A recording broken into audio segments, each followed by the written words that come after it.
Olá pessoal, bom dia, sou o professor Genivaldo.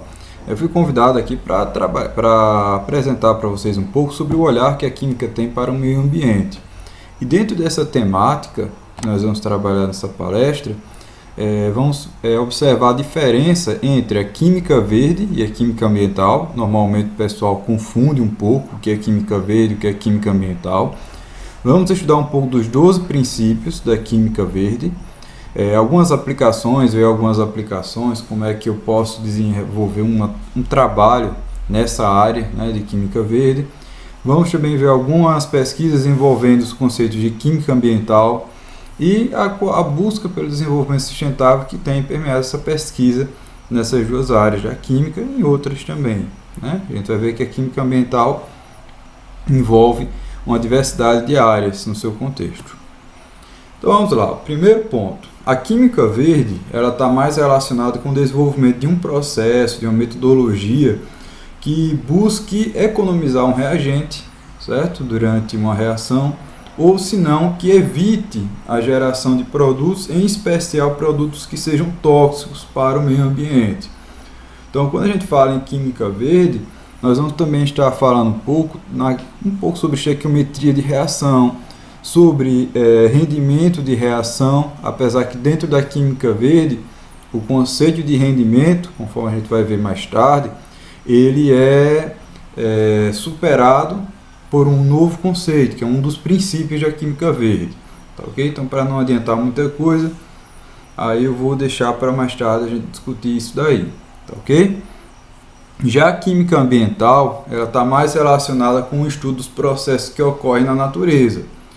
Por exemplo, se eu vou monitorar a qualidade do ar, então eu vou verificar quais são os gases que estão presentes no ar, então eu vou quantificar eles, vou quantificar o teor de CO2, o teor de óxidos de enxofre, dióxido de nitrogênio, né? Então isso aí é uma pesquisa mais voltada para a área de química ambiental, porque eu estou querendo compreender quais são os processos químicos, né, que ocorrem no meio ambiente. E aí dentro dessa área, querendo ou não, ela é bastante interdisciplinar, então ela vai pegar também conteúdos de outras áreas, da biologia, da física e assim por diante. Então, quais são os princípios da química verde? Vou separar a partir de agora a apresentação. Primeiro a gente vai falar de química verde, depois de química ambiental, depois a gente junta um pouco os dois no final. Certo? Então, existem 12 princípios que norteiam o trabalho de química verde, né? Aqui. Primeiro é a prevenção com relação à formação de subprodutos. O ideal é que uma reação ela gere o mínimo possível de subprodutos que são indesejáveis, especialmente subprodutos que sejam tóxicos para o ambiente. Então, se eu quero pegar e desenvolver um processo, a metodologia dentro do que se compreende de química verde, eu vou pegar primeiramente e vou avaliar, será que essa reação ela gera mais o meu produto de interesse ou ela está gerando muitos subprodutos? É dentro disso que entra o segundo princípio, a eficiência atômica. Existe uma diferença no conceito de rendimento e de eficiência atômica. Rendimento é quando eu pego e verifico qual é o percentual que é gerado, né, de um produto em relação àquilo que é calculado teoricamente. A eficiência atômica não. A eficiência atômica ela considera qual é o total que é gerado do meu produto de interesse em relação ao total de reagentes que eu utilizei. Então, um processo que seja eficiente atomicamente, ele é um processo em que os meus reagentes eles vão gerar em maior quantidade o meu produto. E ao mesmo tempo, claramente, é uma reação que tem que ter uma eficiência considerável, né? Até porque, em geral, são utilizados os valores práticos, não tanto teóricos. Síntese segura, como já tinha citado, ou seja, eu vou fazer um processo, uma síntese, em que eu vou estar utilizando materiais preferencialmente que não sejam agressivos ao meio ambiente. E aí, quando eu falo agressivos, aí nós vamos ter os organoclorados, nós vamos ter os metais pesados. Então, se evitar o uso deles, tá ok? Então, utilizar materiais seguros. Desenvolvimento também de produtos seguros, conforme já citei, um dos princípios da química verde, em que você vai buscar uma rota, né, de síntese em que você possa produzir materiais que não gerem dano.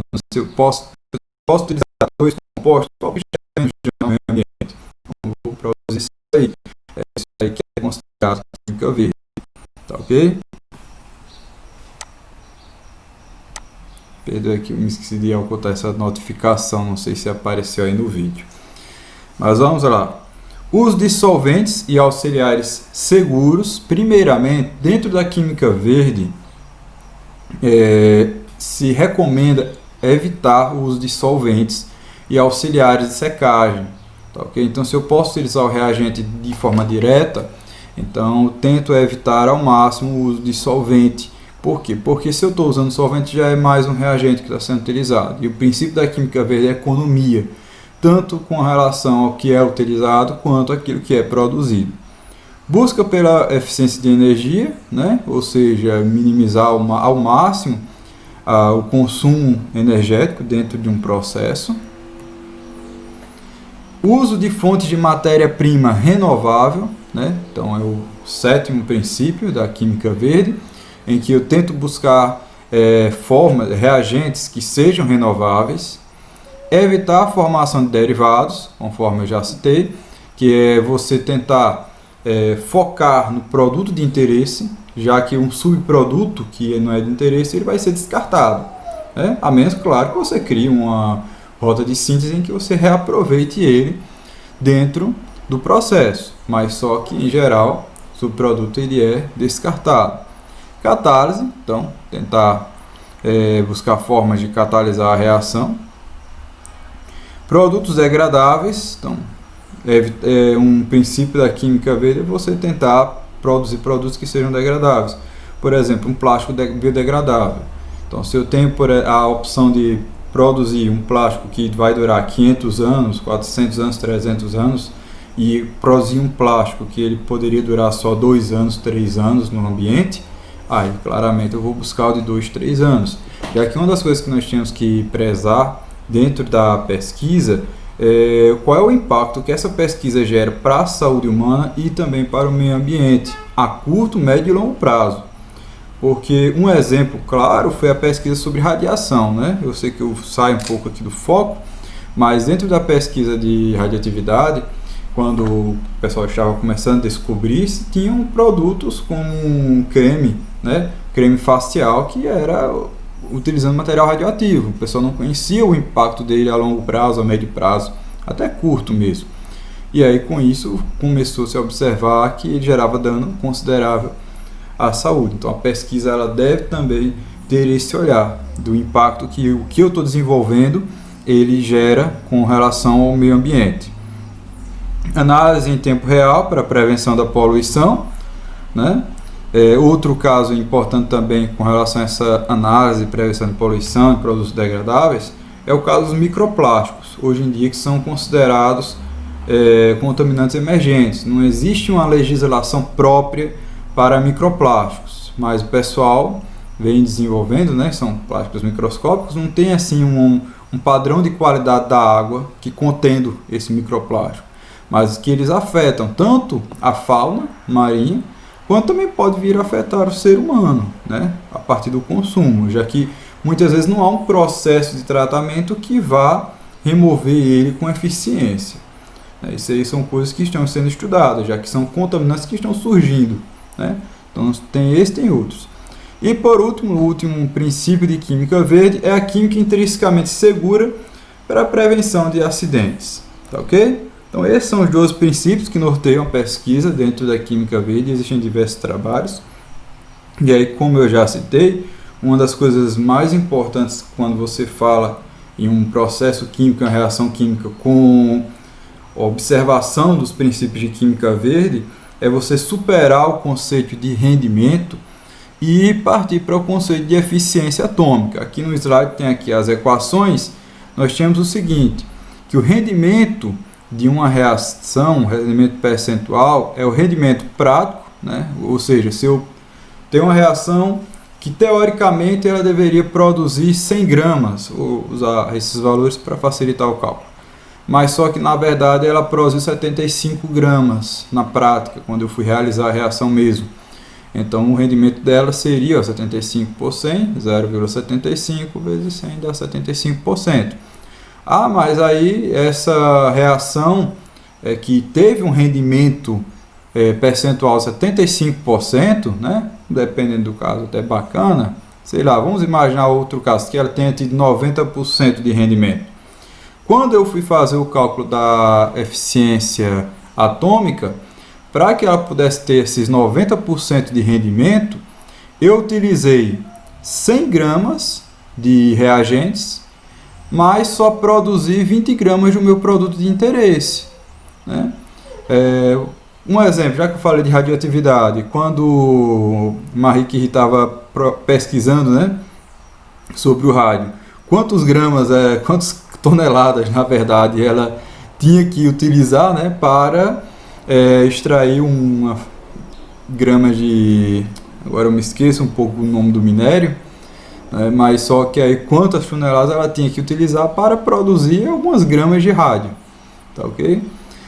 Também existem outros processos dentro da indústria que você muitas vezes utiliza 100 gramas de reagentes, né? Utiliza uma porrada de reagentes, mas eu só consigo produzir 10 gramas do meu produto de interesse. Então, qual é a eficiência atômica? 10%, certo? Eu posso ter um rendimento percentual de 90%, mas a eficiência atômica é de 10%. É daí a importância em se pesquisar reações químicas, que elas tenham como foco principal a obtenção do produto de interesse. Tá ok? E aí, dentro disso daí, também surge outra questão dentro da química verde, que é a busca por processos que economizem o uso de reagentes e de solventes. Por exemplo, eu tenho lá uma reação, eu vou fazer uma reação em laboratório, quero praticar química verde, uma reação eletrolítica. E aí, dentro dessa reação eletrolítica, eu quero usar o mínimo possível de reagentes, né? Então aí eu vou ter que me fazer duas perguntas: até que ponto esse quantitativo de reagentes ele vai interferir no erro associado ao processo? Que é uma coisa que para quem tem formação em química, e algumas pessoas também que têm formações em áreas correlatas, é a questão do erro associado. Por exemplo, em um processo de titulação, o percentual de erro tende a ser pequeno. Por quê? Porque eu estou utilizando um volume grande de reagente para o processo de titulação. Quanto maior é o volume, consequentemente eu vou reduzindo o erro associado ao processo. Só que na medida que eu vou tentando economizar essa quantidade de reagentes, com o tempo, né, quer dizer, com a diminuição, melhor dizendo, eu vou também, consequentemente, aumentando esse erro associado. É que nem para quem trabalho em laboratório, uma experiênciazinha que você tem, você fazer uma quantificação utilizando um espectrofotômetro e uma titulação. Qual é o que vai tender a ter um maior erro? O espectrofotômetro, possivelmente. Por quê? Porque muitas vezes está trabalhando com 5 ml, né? 5 ml com um quantitativo menor. Então, dependendo do seu know-how, né? Do seu conhecimento ali, na sua prática, isso pode gerar um erro grande, tá ok? Muitas vezes por pequenos detalhes você gera um erro grande, porque você está trabalhando em quantidades pequenas. Mas em uma titulação que eu estou trabalhando com 30 ml, com 10 ml, ou seja, já é um volume maior. Se é um volume maior, consequentemente o quantitativo de erro associado é menor. É daí que surge esse questionamento: até que ponto eu posso reduzir a quantidade de reagentes para que isso não afete tanto o meu erro? E até que ponto eu posso reduzir também para que isso não afete a minha capacidade de detectar um analito ou de quantificar um analito? Então, se eu quero trabalhar com uma parte de análise, até que ponto eu posso fazer um processo, por exemplo, em que... Vou citar um exemplo para ficar bem claro. Eu quero analisar teor de óleos e graxas, TOG, né? E esse teor de óleos e graxas, em um trabalho de mestrado que eu estava fazendo, tinham duas máquinas lá no laboratório. Uma utilizava, salvo engano, 10 ml, era 10 ou era um pouco mais de 10 ml. E tinha outra que utilizava só 6 ml, né? Uma usava mais de 10 ml, outra usava 6 ml. Bacana, né? Ou seja, que usava 6 ml, ela usa menos reagente, menos solvente, tá mais um pouco relacionado com o conceito de química verde. Mas aí, como eu falei, isso aí tem a maior probabilidade de aumentar o erro associado à análise. Então, exigia um pouco mais de cautela, né, durante o processo analítico. E aí entra aquele outro ponto. Até que, será que isso vai interferir no meu nível de detecção e quantificação? De acordo com os produtores, né, a empresa que produziu o aparelho não interferia tanto não.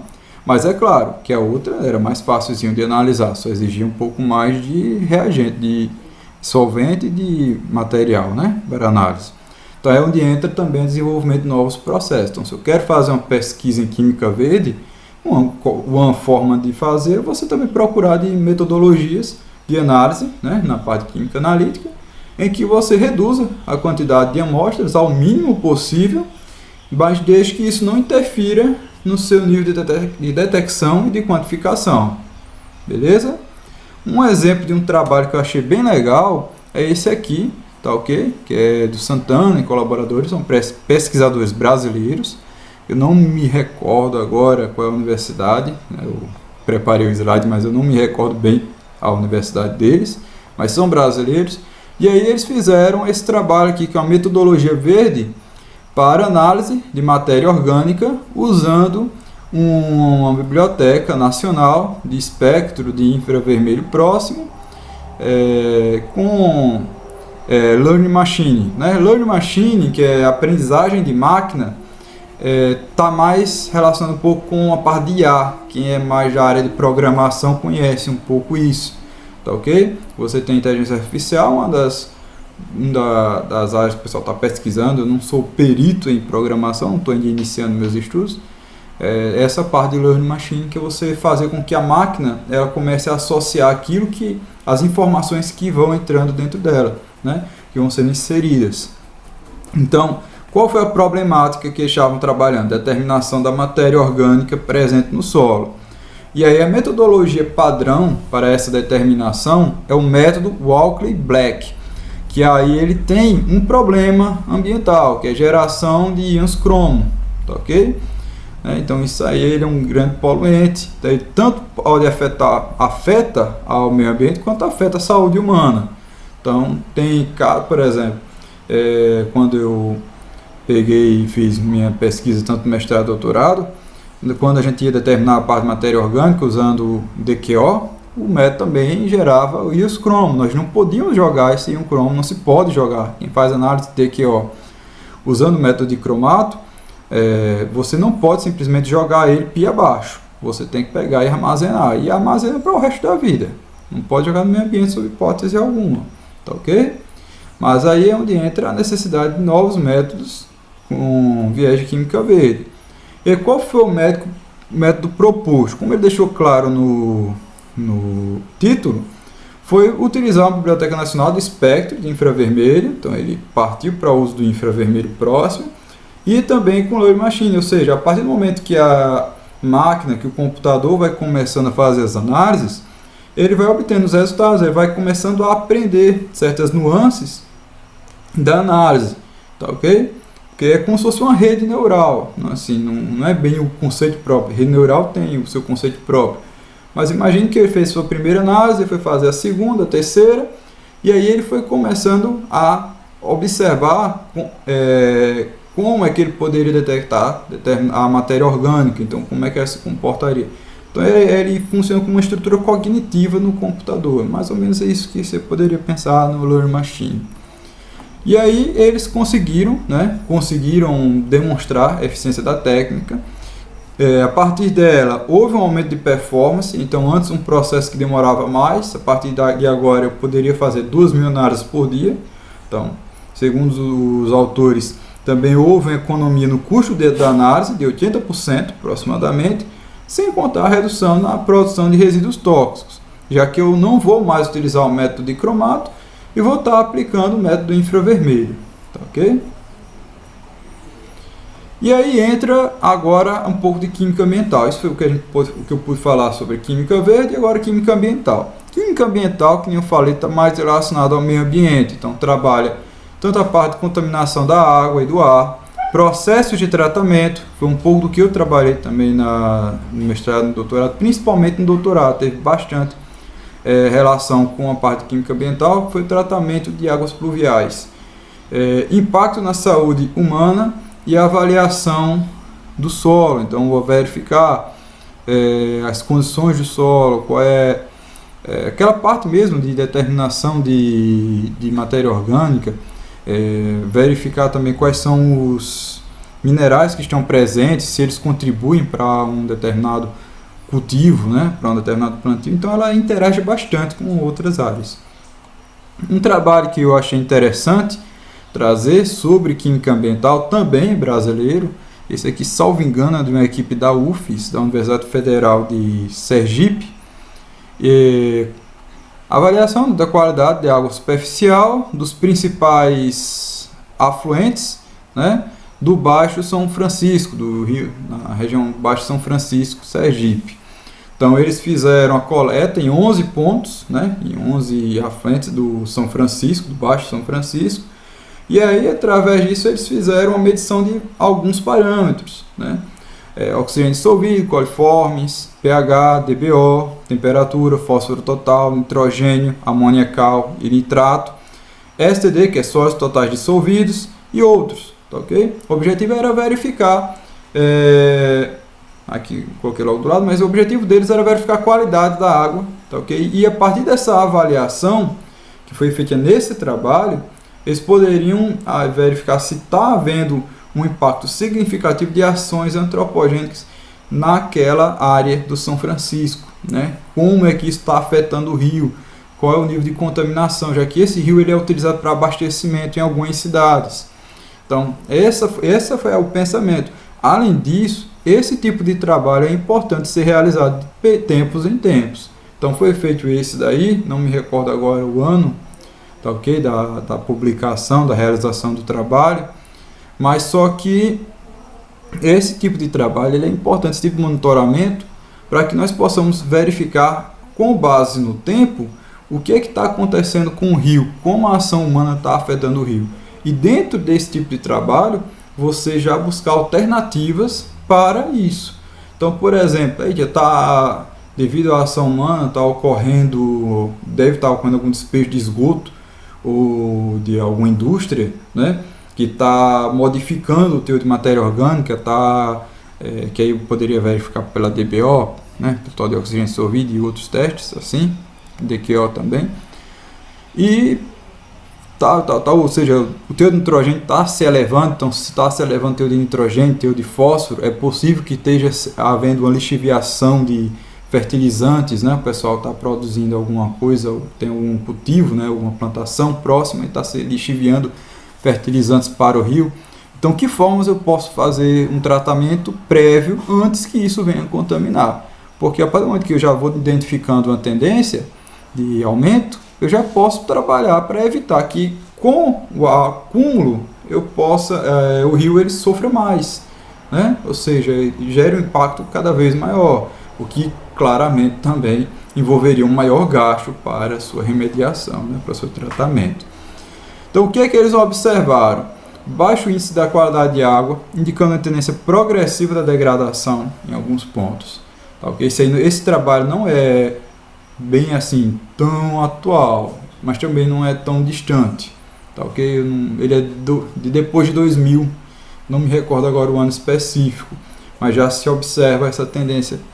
Daí que aí, o que acontece? Se eu já conheço um pouco, tenho uma noção de onde está vindo, claramente não é fácil, mas se você tem uma noção do perfil da contaminação, você pode saber um pouco se ele pode ser de fertilizante, se pode ser de uma indústria e tal, específica às vezes, né? Principalmente se você conhece a região. As taxas de oxigênio dissolvido, coliformes e nitratos não atingiram a classe 2, determinada pela CONAMA nos rios Betume e Jacaré. Então eu já sei alguns pontos. Se eu já sei alguns pontos, eu já posso analisar a região e já verificar o que está contribuindo para essa redução na qualidade da água. Então, são trabalhos interessantes, são trabalhos que visam contribuir com uma sociedade sustentável para que o que nós fazemos hoje não interfira na qualidade de vida dos futuros habitantes do planeta, vamos assim dizer, né? As futuras gerações. Então, é que nem eu falei, o principal objetivo é a busca pelo desenvolvimento sustentável, a partir tanto de pesquisas em agricultura, qualidade de água, né? E aqui eu citei alguns exemplos, estudos voltados à produção de fertilizantes, biofertilizantes, para ser mais específico, que considerem também a parte de microbiologia do solo. Uma coisa que o pessoal também vem investindo em estudos de microbiologia do solo. Então, não adianta só jogar fertilizante NPK, jogar ureia, encher de fertilizante no chão, né, no solo, de maneira descontrolada, porque isso não vai contribuir com a melhoria da agricultura, tanto não. Pode contribuir, mas também vai provocar um aumento na contaminação do solo e com o tempo aquele solo vai ficar impraticável de plantio. O que é que acontece? O pessoal hoje está trabalhando bastante na parte de microbiologia, então estudar como as associações mutualísticas entre fungos e bactérias podem contribuir para o desenvolvimento de uma determinada cultura. Então, a partir de outro ponto, quando eu já avalio que aquele solo ele está com deficiência de nitrogênio, o que eu vou aplicar? Nitrogênio. Mas se ele está já com deficiência de fósforo, então não preciso ficar também aplicando tanto fósforo. Entra a parte de química ambiental, de você analisar o solo como é que ele está e aí resolver o problema, não ficar jogando, poderia assim dizer, à torta e à direita, né? Como eu disse por aqui. Outro ponto também é desenvolver o biofertilizante, já que ele é degradável, ele é biodegradável, é esterco em geral que o pessoal utiliza, né? E aí com isso não vai implicar nenhum impacto tão considerável, desde que não seja também em excesso. Análise da química do solo, o controle de pragas. Hoje em dia o pessoal está utilizando bastante feromônios, a pesquisa dentro de feromônios, que aí você pode pegar o feromônio de um dos sexos, ou do inseto macho, do inseto fêmea, e aí coloca em uma armadilha, e aí você consegue remover a praga, ou no mínimo minimizar o seu impacto dentro do plantio. Melhor do que utilizar os pesticidas, já que muitos pesticidas, apesar de que se algumas pessoas infelizmente têm uma concepção ainda antiga, né, com relação a essa questão, fica, joga pesticida à torta e à direita, não tem consciência de que aquele pesticida muitas vezes vai ser lixiviado para ou para um rio próximo, ou se não para alguma fonte subterrânea de água, e aí vai contaminar aquela água. Aí depois vai vir um outro problema, e a escassez de água? A gente pode pegar a água, faz um poço aqui, só que tem um problema, a água do poço está cheia de pesticida. Aí, ou seja, e aí, José? Né? Como é que a gente vai fazer para pegar e tratar algo que a gente poderia ter deixado limpo? Né? Então, um custo excessivo. Então, são pensamentos que nós temos que ter dentro, tanto da área da química quanto em outras áreas, na busca pelo desenvolvimento sustentável. Monitoramento de fontes hídricas, tá ok? Então, é importante conhecer como é que é a parte do reabastecimento do rio. Aqui mesmo, no nosso estado, sou de Alagoas, nós tínhamos um caso em Maceió, né, foi um dos pontos que eu tive que estudar durante o doutorado, que é o caso da Bacia do Reginaldo, onde o ponto de recarga dela é na região que hoje é localizada um centro industrial lá da Coca-Cola, o pessoal conhece. Só que o que é que ocorre? O pessoal pavimentou toda aquela região. No que ele pavimentou, aí a parte da nascente secou. Por quê? Porque não tinha mais água subterrânea. Uma coisa que algumas pessoas muitas vezes não sabem é que todo o rio ele nasce de baixo, ele nasce de uma fonte subterrânea.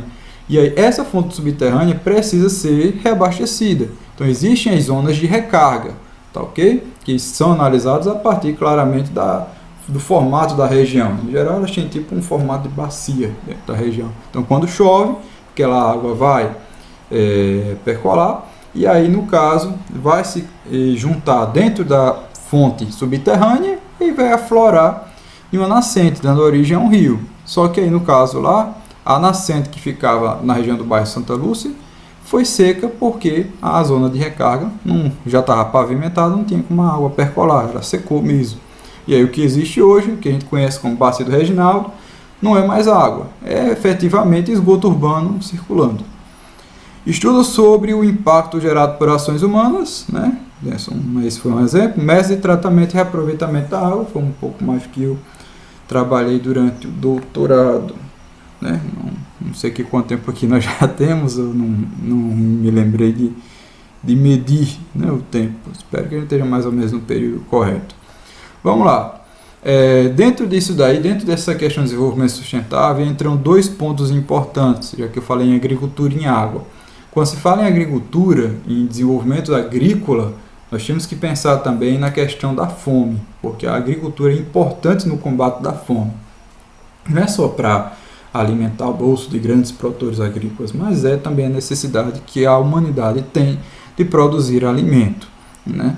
Então, nós observamos aqui, esse aqui é o total de mortes por desnutrição no Brasil, graças, né, que já está aumentando, está diminuindo, está aumentando o número de pessoas que conseguem se recuperar disso. Então, nós observamos que houve uma redução bastante significativa, então sair daqui perto de 12.500, já está abaixo de 7.500 mortes, né, por desnutrição ao ano, e aí isso aqui é um ganho considerável. Só que, segundo o relatório das Nações Unidas para a Alimentação, cerca de 113 milhões de pessoas em 53 países tiveram insegurança alimentar aguda em 2018. Então, é importante a pesquisa voltada à agricultura. Então, a busca por biofertilizantes, a busca por um melhoramento do solo para uma produção maior, né, para um maior percentual de produtividade dentro dos nossos campos agrícolas é essencial. Não é só queimar mata e você querer plantar, isso não existe. Isso é uma solução de curto prazo e que desconsidera o avanço científico nessa área. O que nós temos que buscar hoje é, dentro da área agricultável que nós possuímos, como é que eu posso aumentar a minha produtividade. Tá, ok? Existe essa possibilidade e não queimar a mata. Por quê? Porque isso aqui é um efeito dominó. Eu quero melhorar a minha agricultura, né? Então, preciso de mais área. Aí eu meto bronca queimar várias outras áreas. Imagina que isso aqui é uma, né? E aí eu vou queimando essa e essa. Aí aumentei a extensão. Oba, tenho mais chão para a agricultura. Só que aí desconsidera um outro fator. Se você queimou essa área de mata, o que vai reduzir? Volume de chuva. Tá, ok? E a agricultura precisa de água. E se eu reduzir o volume de chuva, como é que eu vou plantar? Então, como eu falei, não é você desmatar, porque uma coisa afeta a outra. É você tentar melhorar a produtividade dentro da área agrícola que você tem disponível, mas mantendo as regiões de mata, né? Existem trabalhos voltados também a isso, a você desenvolver determinados cultivos dentro de regiões de mata, fazendo associações, tá, ok? Preferencialmente mata local. Afinal, plantas invasoras de um determinado bioma é um pouco mais complicado. Quer dizer, você tem um bioma que carece de água e a planta é de um bioma que tem água em abundância. Por exemplo, vai lá uma árvore da Amazônia e joga aqui na caatinga do sertão alagoano. Aí ela vai exigir bastante água, né? Porque ela estava acostumada com isso. Ou senão ela vai morrer devido à seca. Apesar que aqui agora está com uma chuvazinha bacana. Está tudo verde, né? Vamos ver a história. Vamos lá, pessoal. Então, outro ponto importante, né? Essa aqui foi uma foto que eu tirei em 2018. Era essa água que eu tratava, tá, ok? Então você já vê a qualidade. Mas outro ponto importante que eu creio que muitos de vocês já conhecem é a questão da disponibilidade de água no mundo. Infelizmente é muito baixa. Então eu acho que falta de consciência por parte da população mundial com relação à nossa disponibilidade de água é a melhor justificativa para cenários como esse daqui. Porque diante de toda a água do nosso planeta, que apesar de ser muito cheio de água, só 2,5% é de água doce. E desses 2,5%, uma boa parte está congelada. Então ninguém vai lá no Polo Norte, no Polo Sul, descongelar a água. Então é um percentual pequeno de água que nós temos disponível, água doce. E a população precisa de água. Okay? É um dos bens mais essenciais, principalmente nesse período de pandemia. Vocês vêm observando a necessidade que nós temos de água, não somente para a questão do consumo, mas também para a nossa higiene, né?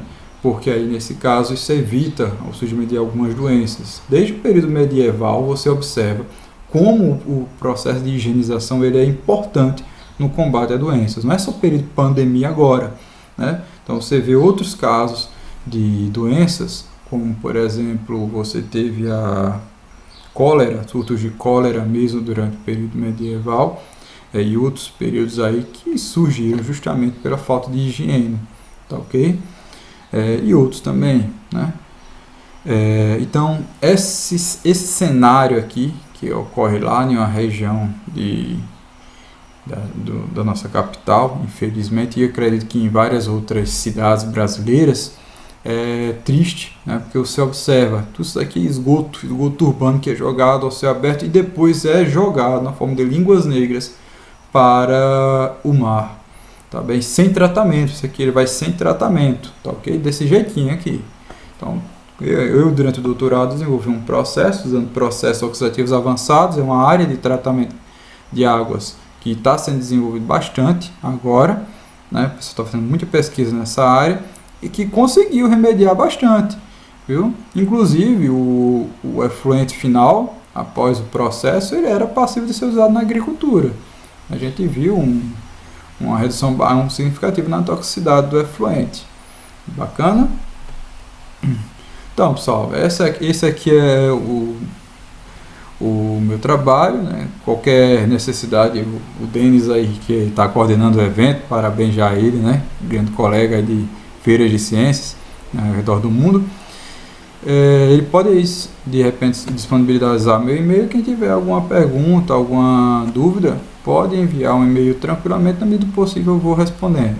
Aí eu queria deixar essa frase, é de Marie Curie, né? Cada pessoa deve trabalhar para seu aperfeiçoamento e, ao mesmo tempo, participar da responsabilidade coletiva por toda a humanidade. Então, dizer que eu vou fazer uma faculdade, vou fazer algo só para mim, não existe. Todo momento que você se desenvolve, você se aperfeiçoa, você também tem responsabilidade de buscar desenvolver também a sua sociedade, tá ok? Com o seu conhecimento, para que assim nós possamos crescer cada vez mais.